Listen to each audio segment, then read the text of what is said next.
Hello students, उन्नत classes YouTube channel पर आप सभी का हार्दिक स्वागत है। स्टूडेंट्स अपन सांख्यिकी पढ़ रहे हैं।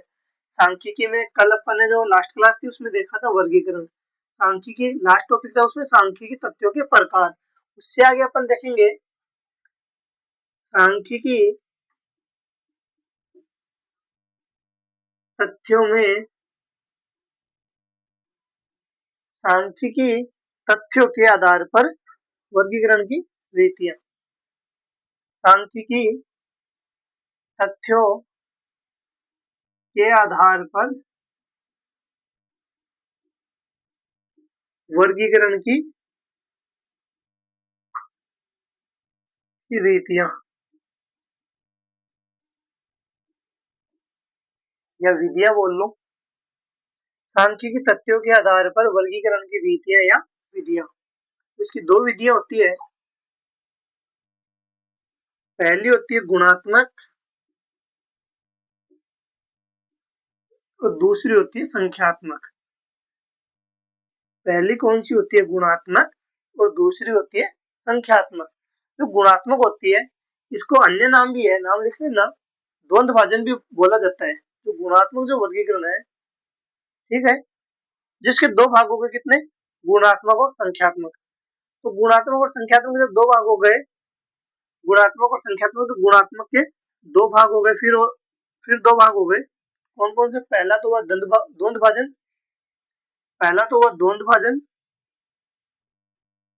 द्वंद्व भाजन, और दूसरा हो गया बहुगुण।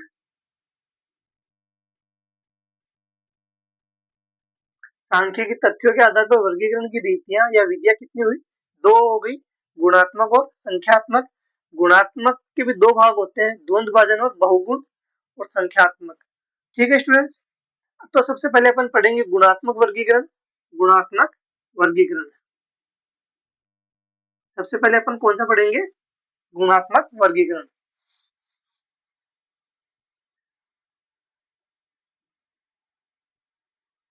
अपन सबसे पहले देख रहे हैं गुणात्मक वर्गीकरण। गुणात्मक वर्गीकरण पहला अपन कौन सा देख रहे हैं इसमें? गुणात्मक वर्गीकरण। इसमें आपको दो प्रकार बताए हुए हैं, द्वंद्व भाजन, द्वंद्व भाजन, और दूसरा बताया मैंने आपको बहुगुण। दूसरा बताया मैंने आपको बहुगुण। द्वंद्व भाजन क्या होता है स्टूडेंट्स? द्वंद्व भाजन होता है जिसमें एक गुण की उपस्थिति, इसमें क्या होता है? एक गुण की उपस्थिति या अनुपस्थिति के आधार पर इसका विभाजन किया जाता है। किसके आधार पर विभाजन होता है इसका? इसका जो विभाजन होता है वो एक गुण की एक गुण की उपस्थिति, एक गुण की उपस्थिति व अनुपस्थिति के आधार पर,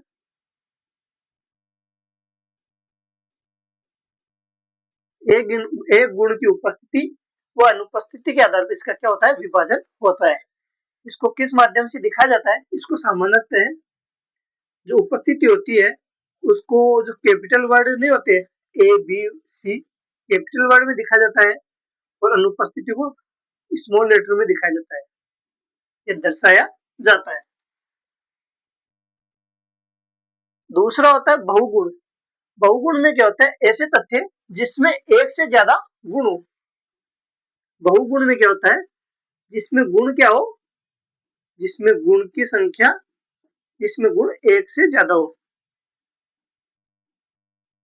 जिसमें गुण एक से ज्यादा हो, तो उसे क्या कहा जाता है? बहुगुण कहा जाता है। जिसमें गुणों की संख्या क्या होगी? एक से ज्यादा। फॉर एग्जाम्पल के लिए भाषा। भाषा अपन देखिए, अपन सोचे कि एक गुण में एक से ज्यादा गुण कैसे होंगे किसी में? जैसे भाषा होती है, ठीक है, भाषा क्या है? भाषा के अंदर कितनी प्रकार की भाषाएं आ गई? हिंदी, फॉर एग्जाम्पल मान लो, गुजराती, पंजाबी, तो एक से ज्यादा गुण हो गए, अलग अलग भाषाएं, अलग अलग दिशा की अलग अलग भाषा हो गई। तो वही बात इसमें शामिल हो गई। जिसमें गुण एक से ज्यादा हो उसे कहा जाता है बहुगुण, और जिसमें गुण की संख्या उपस्थिति व अनुपस्थिति के आधार पर विभाजन किया जाता है उसे कहा जाता है द्वंद्व भाजन। ठीक है स्टूडेंट, इसके बाद में अपन दूसरा वर्गीकरण, जो पहला अपन ये हो गया पूरा, दूसरा देखते हैं संख्यात्मक वर्गीकरण। दूसरा देखेंगे कौन सा? संख्यात्मक वर्गीकरण।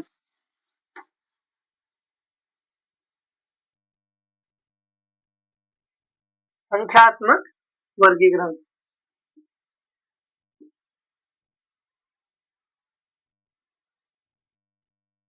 दूसरा होता है संख्यात्मक वर्गीकरण। संख्यात्मक वर्गीकरण क्या होता है? जिसमें को संख्याओं के आधार पर विभाजन किया जाता है, जिसमें तथ्य जो होते हैं उन तथ्यों का वर्गीकरण सामान्यतः किसके अनुसार होता है? संख्याओं के अनुसार। इसमें जो वर्गीकरण होगा वो वर्गांतरों के अनुसार किया जाता है। वर्गांतर के अनुसार इसका वर्गीकरण किया जाता है। वर्गीकरण किस रूप में किया जाता है इसका? वर्गांतर के आधार पर इसका वर्गीकरण किया जाता है। और एग्जाम्पल स्टूडेंट्स, कोई कक्षा है, कक्षा में विद्यार्थी हो गए मान लो 50, उनका भार हो गया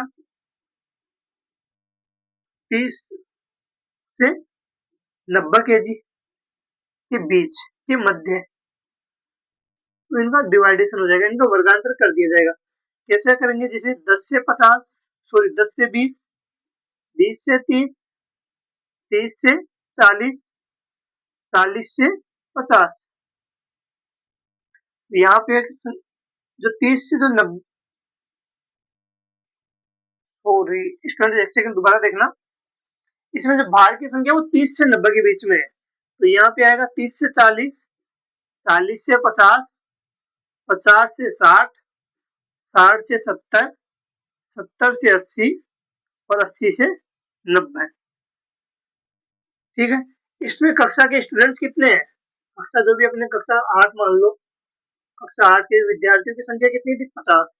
तो यहाँ पे हो गए मान लो 5, यहाँ पे हो गए 10, इसके मध्य के हो गए 15, 15 और 10 25, 5 30, 30 5 35, 40 और 10 50। स्टूडेंट्स आपको नीचे दिखाई नहीं दे रहा होगा, इसलिए वापस एक बार ऊपर बता रहा हूँ आपको एग्जांपल।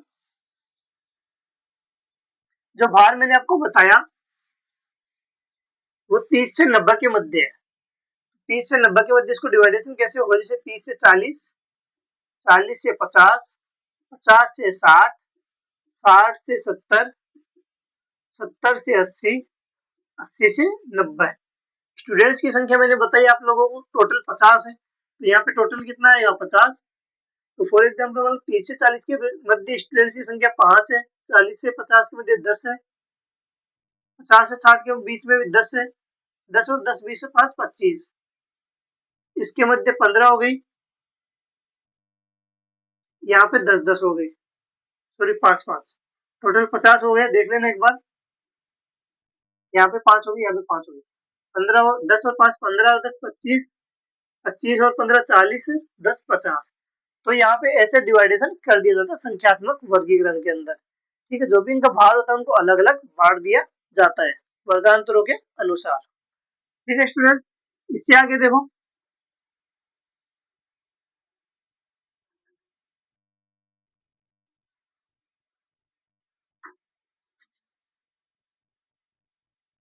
संख्यात्मक वर्गीकरण इसमें आगे देखो, इसमें जो संख्यात्मक जो वर्गीकरण होता है इसमें कुछ इंपॉर्टेंट पॉइंट भी आते हैं स्टूडेंट्स। इंपॉर्टेंट पॉइंट कैसे? जैसे एक तो आया वर्ग सीमा। वर्ग सीमाएं, वर्ग सीमाएं क्या होती है? जैसे भी मैंने आपको लिखा था 30 से 40, ठीक है, यही क्या है? वर्ग सीमा, अर्थात एक वर्ग दो अंकों से बना होता है। एक वर्ग क्या होता है? दो अंकों से बना होता है, जिसे निचली सीमा और ऊपरी सीमा दो कहा जाता है। जो ये पहला होता है इसको क्या कहा जाता है? निचली सीमा, निचली सीमा, और इसको क्या कहा जाता है? ऊपरी सीमा। वर्ग सीमाएं, ये क्या हो गई? वर्ग सीमाएं। जो निचली सीमा होती है इसको L1 और इसको क्या बोल सकते हैं? L2। ऊपरी सीमा को क्या बोल सकते हैं? L2 द्वारा व्यक्त किया जा सकता है। एक होता है वर्ग विस्तार, एक क्या होता है? वर्ग विस्तार, इंटरवल।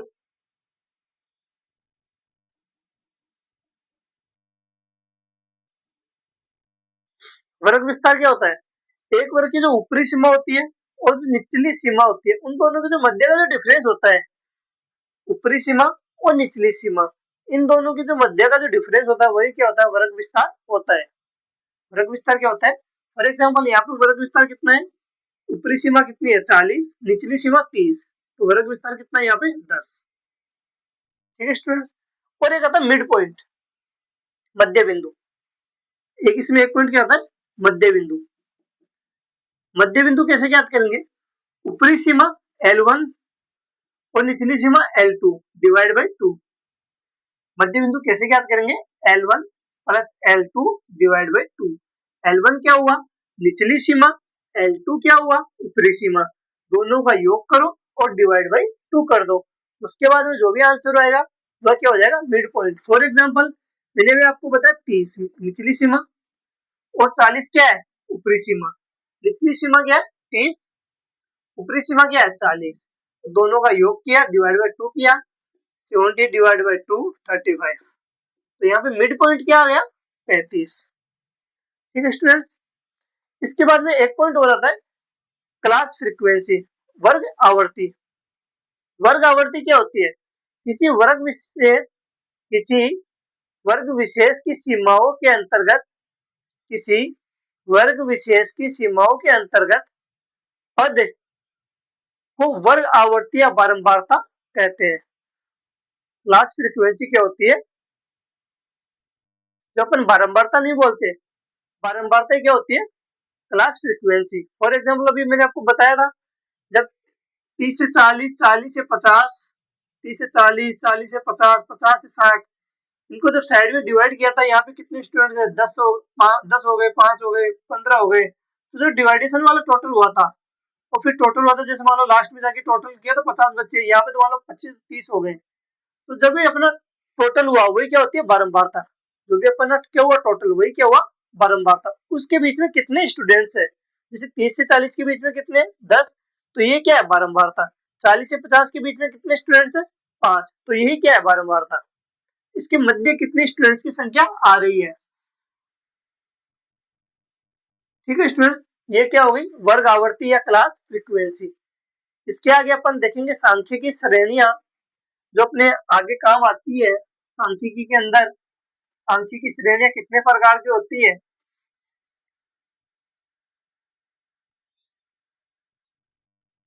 अब अपन नेक्स्ट पॉइंट क्या देख रहे हैं, सांख्यिकी श्रेणियां। सांख्यिकी श्रेणियां ये अपन नेक्स्ट पार्ट में देखेंगे, इससे आगे देखते हैं अगली क्लास में। Okay students, thank you.